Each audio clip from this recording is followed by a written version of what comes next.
আমরা আসলে সেরকম বাংলাদেশ দেখতে চাই যেটা গত 16 বছরে ফ্যাসিবাদের সময় অনেক চেষ্টা করেও, অনেক সংগ্রাম, অনেক আত্মত্যাগের মাঝেও আমরা খুঁজে পাইনি।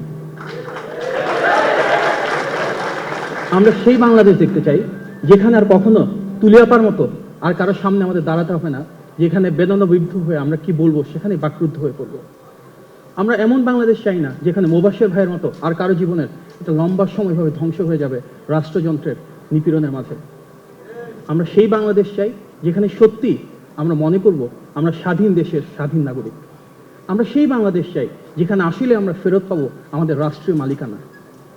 আমরা চাই এমন একটি সরকার ব্যবস্থা যেখানে জবাবদিহিতা থাকবে, যেখানে স্বচ্ছতা থাকবে। আমরা চাই এমন একটি বাংলাদেশ যেখানে যে তারুণ্যের উচ্ছল আমরা আজকে এখানে দেখছি, স্কুল, কলেজ, ইউনিভার্সিটির এখানে আছে অনেক শিক্ষার্থীরা, খুব উদ্দীপ্ত চেহারা তাদের।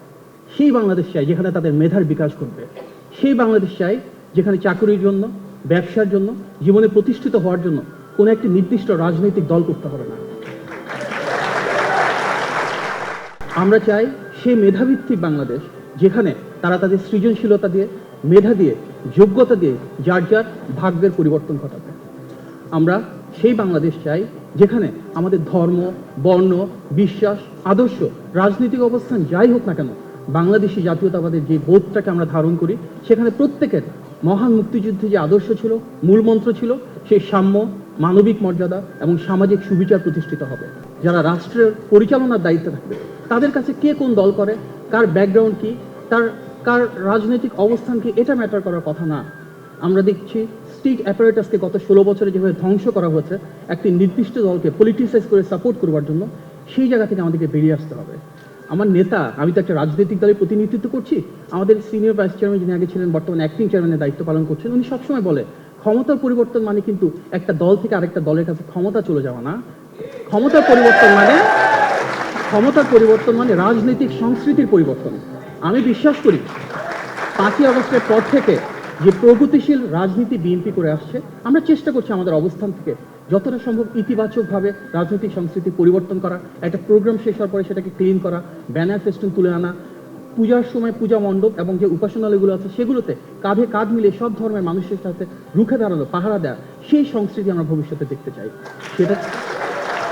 সুতরাং আমরা চাই এমন একটা সরকার ব্যবস্থা যেখানে অন্তত 3টা জিনিস নিশ্চিত হবে: মানবাধিকার থাকবে, আইনের অনুশাসন থাকবে, বাক স্বাধীনতা থাকবে।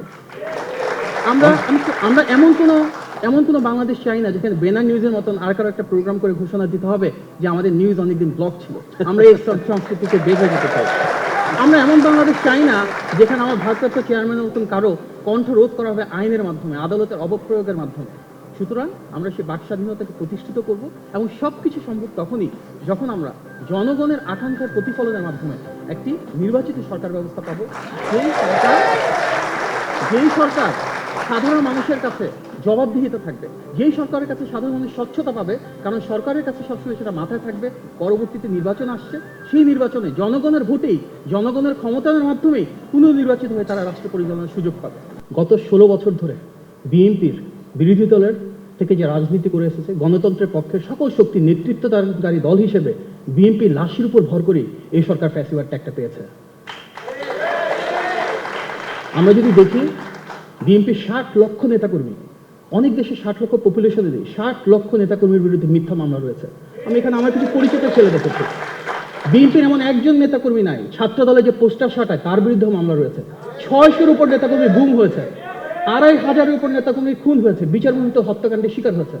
এই যে ফ্যাসিবাদ বিরোধী আন্দোলন শুরু থেকে শেষ পর্যন্ত একটা কনস্ট্যান্ট এলিমেন্ট ছিল, যারা নেতৃত্বটা মোটামুটি দিয়ে এসেছে, রাজপথে সবসময় সবল ছিল, সেটা বিএনপি, বাংলাদেশের গণতন্ত্রের পক্ষের শক্তির প্রধান ধারক হিসেবে। সুতরাং আমাদের দিক থেকে আমরা সবসময় চাইবো, যেহেতু আমাদের লাশ সবচেয়ে বেশি দিতে হয়েছে, সবচেয়ে বেশি শহীদ আমাদের হতে হয়েছে, সবচেয়ে বেশি গুমের শিকার আমাদের হতে হয়েছে, আমাদের অন্তর্বর্তী সরকারের কাছে প্রধান দাবি সবসময় রয়েছে তারা যেন এটার বিচার অবশ্যই সুনিশ্চিত করে। আমি শুধু একটু বলবো, এমনকি গণ অভ্যুত্থানের ক্ষেত্রেও, গণ অভ্যুত্থানে এককভাবে যদি কোনো প্রতিষ্ঠানের কথা বলা হয়, কোনো সংগঠনের কথা বলা হয়, সবচেয়ে বেশি শহীদ হয়েছে আমাদের দল বিএনপি, যেখানে 422 জন তালিকা অনুযায়ী জীবন দিয়েছেন।